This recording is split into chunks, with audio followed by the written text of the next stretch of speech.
इसलिए गोस्वामी जी कहते हैं कि देखो, मात पिता गुरु प्रभु की वाणी, मात पिता प्रभु की वाणी, प्रभु की वाणी में नहीं विचार, हरि सुन जानी नहीं विचार, हरि सुन जानी। मात पिता गुरु प्रभु के वाणी, मात पिता प्रभु की वाणी में नहीं विचार, सुन जानी नहीं विचार, हरि सुन जानी। शिव जी ने कहा, प्रभु आप तो हमारे स्वामी हैं, तो स्वामी की आज्ञा टाली नहीं जाती। माता पिता गुरु और प्रभु यानी स्वामी, आपकी आज्ञा को मैं सिरोधार्य करता हूँ। आपने जो आज्ञा दी है मैं सिर पर रखता हूँ। तुम सब भांति परंगा हितकारी, तुम सब भांति हितकारी, आज्ञा सिर पर नाथ तुम्हारी, आज्ञा सिर पर नाथ तुम्हारी, आज्ञा सिर पर नाथ तुम्हारी। आपकी आज्ञा को हम सिर पर धारण करते हैं। भगवान जी कहने लगे, देखो हमारी आज्ञा सिर पे मत रखना, हमें पता है आपके सिर पे जटाओं में गंगा बहती और हम हमारी आज्ञा को आपने सिर पर रख लिया और गंगा की लहर आई तो फिर आज्ञा बह जाएगी। तो कुछ दिनों के उपरांत हम पूछेंगे कि हमने आपको आज्ञा दी थी, आपने विवाह करा, तो आप कहोगे भूल गया मैं, तो क्यों, तो सिर पर गंगा बहा लेंगे।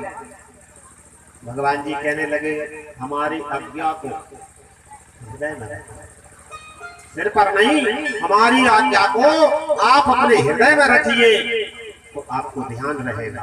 अब और राखें जो हम कहे, हमने जो कहा है उसको और माने हृदय में रखो।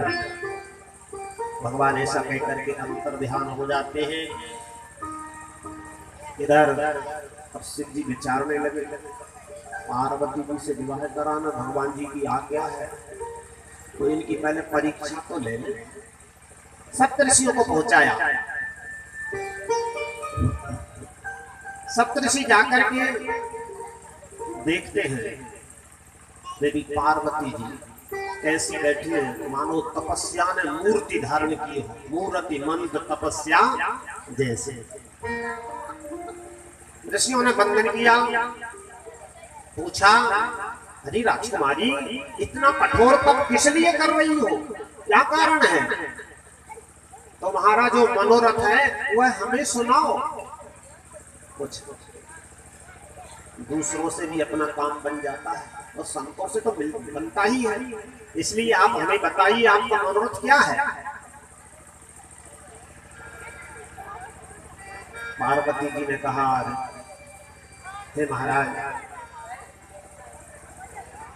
मेरा जो मनोरथ है आप सुन करके हंसोगे। क्यों?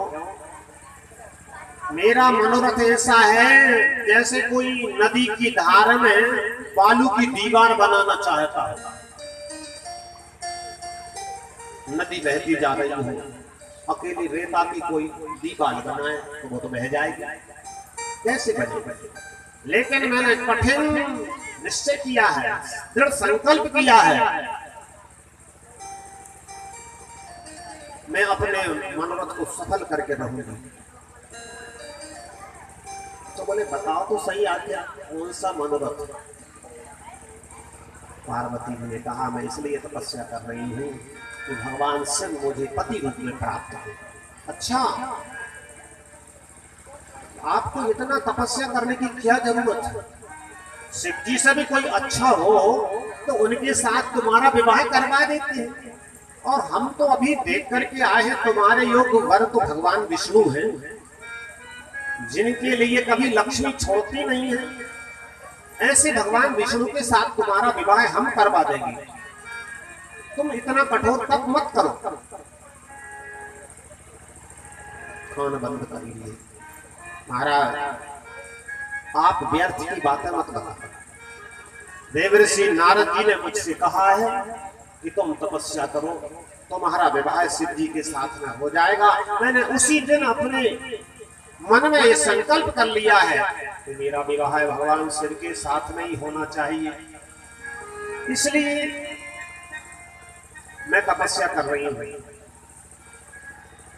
सप्तऋषि कहने लगे, देखो नारद जी तो ऐसे हैं, बेचारी सती का विवाह हो गया, कोई सुख नहीं मिला, पूरा जीवन ऐसा ही चला गया, इसलिए उसको अपने शरीर को जलाना पड़ा, उदासीन व्रत में रहते।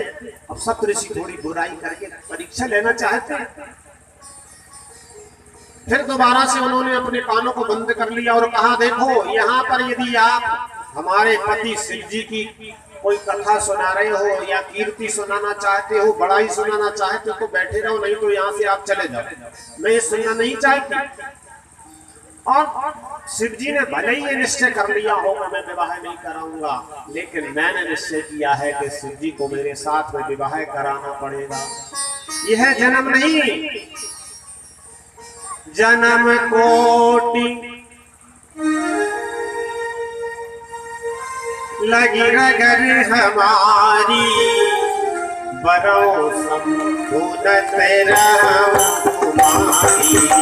जन्म कोटि लगी रगर हमारी, बरो संपूर्ण तेरा तुम्हारी।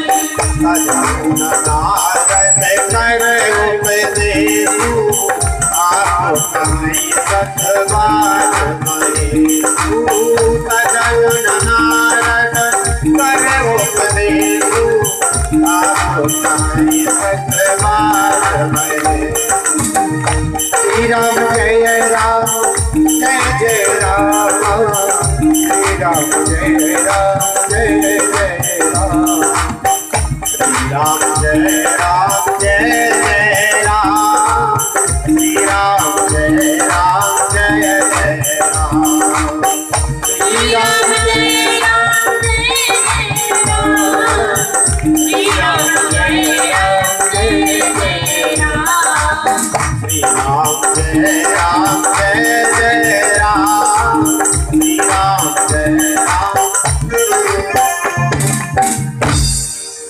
करोड़ों जन्म भी क्यों ना निकल जाए, बरों शंभु नत रहूं कुमार।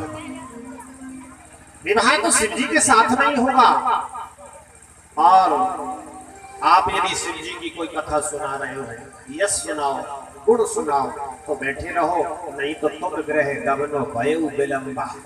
देर हो रही है महाराज, जाइए।